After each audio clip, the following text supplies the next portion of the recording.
Hi, my name is Zeb, and this is my first video review for Darling Dork, and I am reviewing a card game today from Griffin Games called Fleet. Premise of Fleet: it's for 2 to 4 players. Players take on the role of fishing captains, accessing a previously inaccessible bay in far northern Nunavut, Canada. This bay has been revealed somehow. It's previously been kept secret, and now, because it's open, everybody is trying to fish it as quickly as possible. So, it's could be best described as a tableau building card game, something like Race for the Galaxy, but with an auction mechanic thrown into it. That's the most basic pitch I have. But I'm going to walk you through all the different components that are here in the game. So, what do you get? You start with the enormous deck of boat cards. Boat cards have a variety of uses in the game, so I'll get into that. The fishing cubes, these determine the crates of fish that are being caught. They're the point mechanic. They're also a mechanic for determining when the game ends. The starting player token. 4 reference cards. These show symbols that are relevant in the game so that the language on the cards makes sense. The fishing licenses, which I'll get into in a moment. And then the box and the instructions, and that's basically what you get. It's conveniently travel-sized. Point's something I always appreciate. So, basic mechanics. Fishing licenses are some of the most important parts of the game. What do the fishing licenses do? They determine what kinds of fish you can go out and seek. So, in the first turn of the game, this is called Phase 1. Phase 1 is the auction mechanic. There are a number of fishing licenses equal to the number of players out. You deduct a certain number of licenses from the game depending on how many players you have. So, there are 7 kinds of licenses overall. There's the Fisherman's Pub, which is just worth a lot of points. It's also very expensive. There is the King Crab. It's worth a lot of points depending on what you've developed throughout the game. And then you have 5 different kinds of licenses that are called the basic licenses. There's the Processing Vessel that lets you process the fish you've caught. Lobster, tuna, shrimp, and king cod. Those are the kinds of fish that are available in the game. So in Phase 1, players will bid over these licenses. There's a minimum cost associated with each license. It might be 5 or 4, depending on which license it is. And you pay using cards that you have in your hand. So you start the game with 1 of everything. These cards have a little coin icon on the bottom of them that determines how much they're worth. That's what you use to pay with. So if I wanted to buy the Processing Vessel license, I would pay, I don't know, 3 with the tuna, and then another 2 from the shrimp. That's 5. If nobody else bids on it, that's what I pay. There's a catch, however. You can't make change from the cards that you have. So let's say the bid goes up to 6 on that one, and all I have are the 3, a 2, and another 2. I pay 7 for the license, but I don't get $1 back in change. I just have to overpay. So you have to be careful in what you're bidding. Once everybody bids, or passes, you can choose not to buy a license in a given turn.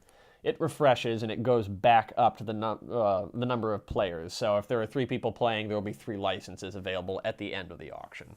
So that's Phase 1, and probably the single most important part. Then you go to the launch boats phase.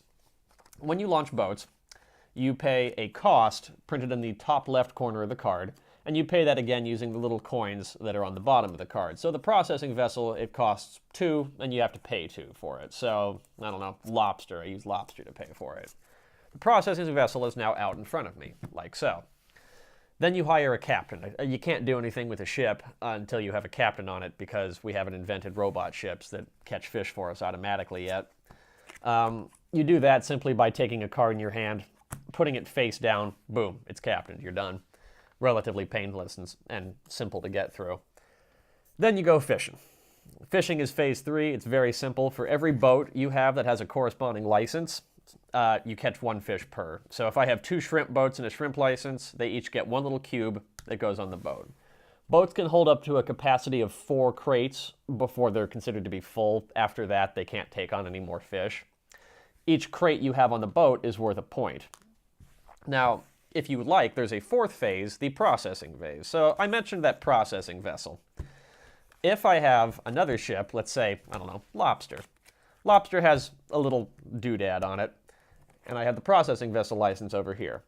I can take this cube off the lobster boat and put it on my Processing Vessel license. Now, it's no longer worth a point, but I can do a couple things with it. The crates are worth $1 a piece in any transaction, so for launching a boat, or auctioning. I can use crates as well as cards to pay for stuff.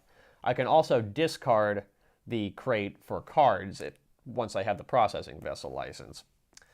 So then you come to phase 5. In phase 5, it's fairly simple. Everybody draws 2 cards, keeps 1, and then everything goes back to normal. Starting player moves between the players, so each player gets to go first in an auction phase. One thing I may not have discussed properly with the licenses, every license has an associated bonus that goes along with it. So, take shrimp, for example.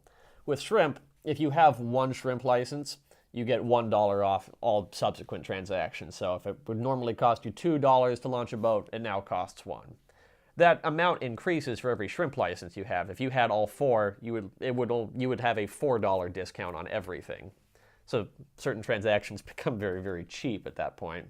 Or take, for example, the tuna license. With the tuna license, at the end of phase 5, when you draw 2 cards and keep 1, if you have a tuna license, you just draw 2 cards. You don't have to discard 1, so it improves your draw at the end of the game. That's important because you need those cards to have money to launch more boats and do cool stuff with. That is Fleet in a nutshell. What did I think of this game? I liked it with a couple of provisos thrown in. I don't really like it for 2 players, and part of that's just because I don't really like 2-player auction games. It's hard to have a really dynamic auction mechanic when it's just one other person, because it's not that exciting. They're just going to go to their limit, but there's no third or fourth person who's trying to pursue their own agenda by edging the price up. It's not really that exciting to do with. And because so much of what makes this game unique is its auction mechanic, 2 players isn't particularly great. I do wish also that there were more licenses out at any given time. Maybe I just had bad luck with this, and having the second or third turn continually stacked up with premium licenses. Premium licenses are great because they give you lots of points, but that's not useful early game because they're not giving you the bonuses you need to actually do stuff with. So if you're just really unlucky like me, I would repeatedly have an auction mechanic where I would have, say, 3 licenses out, and 2 of them would be king crab and 1 of them would be shrimp. There would be one really exciting bid that would happen, but then the other 2 people, well, they don't want to go for a king crab license if it's not particularly useful. You do have to pay a minimum cost, so it's really expensive early game. So I wish there were more licenses out at any given time. One friend of mine suggested doing number of players plus 1 or 2, so if you have 2 players, there are 3 licenses out. If you have 4, there are 5. I'll be curious to try that in subsequent games. So that's the bad. The good, it's quick. I really like this game because it's a fast-paced game, and once you have it down, you can play really quickly. And that's nice to me, because sometimes I don't want to play a 7-hour, 2-player war game. Sometimes I want a nice half-hour card game that I can just play, move on to something else. The rules are a little tricky to get into, but once you have it down, you can play very quickly. I think the only piece of confusion I encountered was over the processing vessel. The rule book was a little unclear on whether or not a processing vessel lets you take 1 crate of fish per processing vessel or 1 for every just boat that you have, which would make processing vessels apparently super efficient, some sort of robot processing vessel. What else do we have that I like in this game?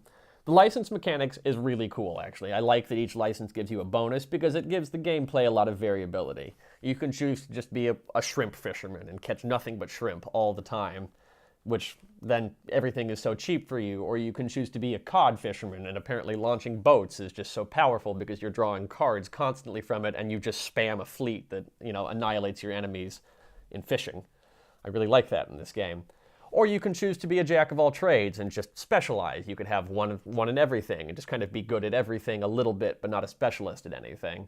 All of these strategies work. So the game's fundamental element, the strategy building from the licenses, that all works fine. And that's really good. I like that part of this game. So overall, it has a couple of issues, but I think they're worth playing through to get at what is basically a very good game here. If I had to give it a number, I'd give it a 7 or 8 out of 10. Probably it might go up once I incorporate a few of my little own home brews into it to try to tweak the rules a little bit. I like to do that because I'm a hopeless dork and have nothing better to do. Again, this is Fleet. It costs about $20 to $25. Should be available in a lot of different stores. I encourage you to go out and pick up a copy. Have fun with this game.